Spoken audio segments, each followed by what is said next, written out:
Hi Alison, how you doing? Welcome to the gallery, and also welcome to Achill. You're one of our newest artists to the gallery, and you're a sculptor from Monaghan. And I was just going to ask you to tell us a little bit about yourself and some of the work you have here with you today. Okay, Shane. Thanks very much for sort of bringing me here and things like that. Over the years, I've had a long association with Achill, starting right back in the 1960s when I first came here. And I've always been fascinated by the place, love the light, the forms and everything like that. So when Sean asked me would I be interested in doing some work for the gallery, it was right up my street, because my work comes from the landscape and from landforms, and even just from the light on the landscape. Yeah. It also comes from the smaller seeds and stones that you find and so on. Because I work in stone, I just felt that it fits with the Irish landscape, and what comes out in stone is so much part of it. Yeah. So when Sean asked me to do this, I was actually thrilled at the opportunity. So I came over last October and spent a few days here, just walking through the island, taking photographs, looking at place names and maps, topography and things like that, because all that kind of feeds into the work of the pieces. So this one here, I like that. I like the balance in it as well. This started life as from a photograph of Saddle Head, where you have the line, which is obviously why it's called Saddle Head. You have the line of the saddle and things, and it just kind of, that was the starting point, and it just evolved out of there. I had ideas for it, but it decided it wanted to do its own thing. So I've ended up with this freestanding piece that, as you say, has a very fine point of balance. Love that about it. Yeah. And then while I was working on this piece, while I'm working, my mind is sort of engrossed in the piece, but it's also thinking forward as well, thinking of other ideas. So while I was working on this piece here came into mind as a finished piece. I knew exactly what I wanted to do on it. And this one is going back to the 1990s, where I have a photograph of haystacks taken in a field just up the road from you here. Would have been very common, yeah. Yeah, and they covered the top of a haystack with a piece of plastic to protect it from the rain. It's not like now where they wrap them, back then they just at the top. Haystack in the field, piece of plastic on the top.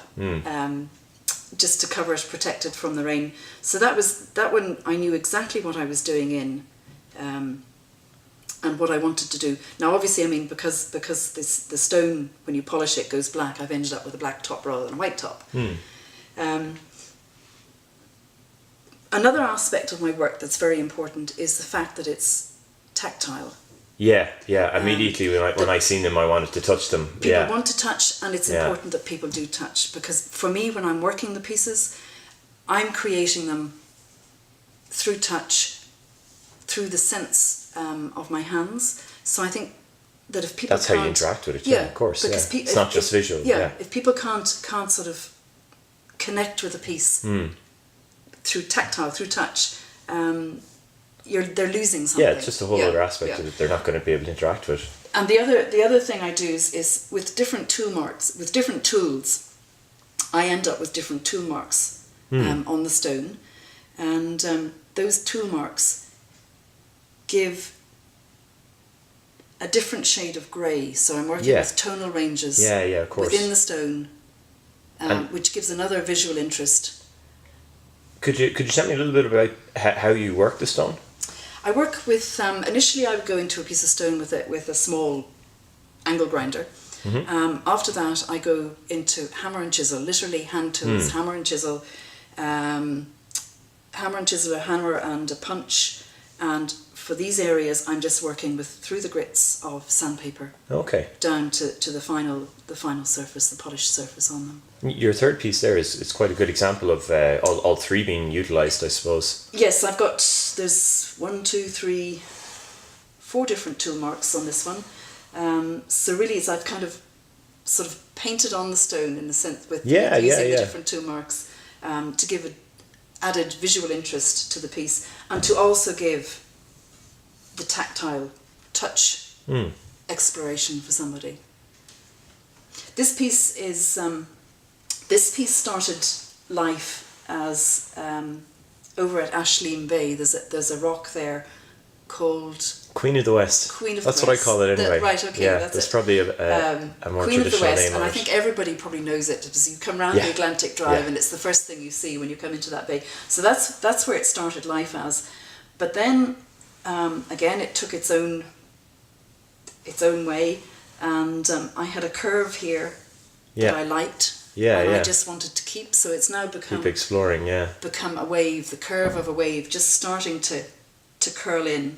And this one is called Glornaton, which means voice of the sea.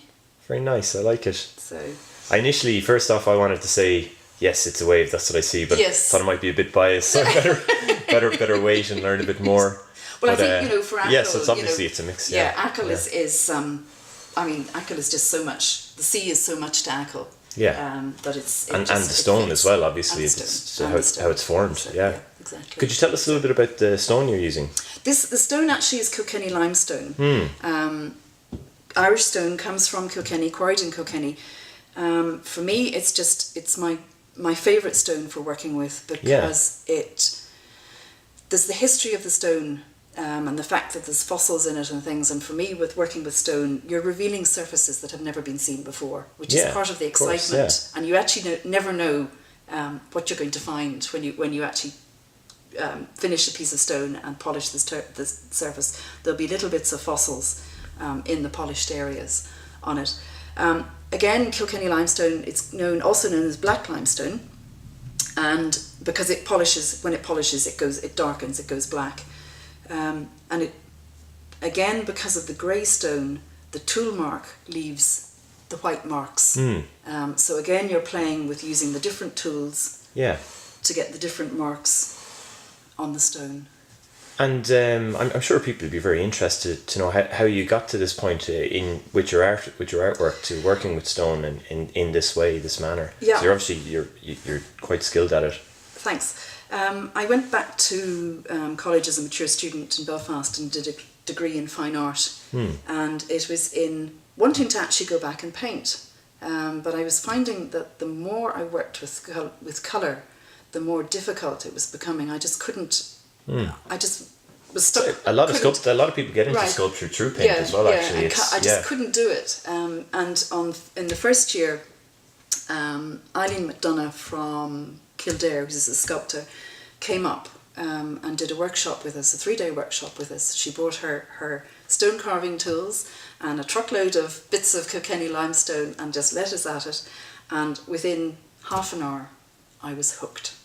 I had found the medium that I actually wanted to work in, and I get just tremendous pleasure and satisfaction, working with stone. That's great, and you'll be exhibiting with us in the group show for the rest of the summer, and look forward to seeing more work. Great, thanks. Thanks very much. Thanks, Shane.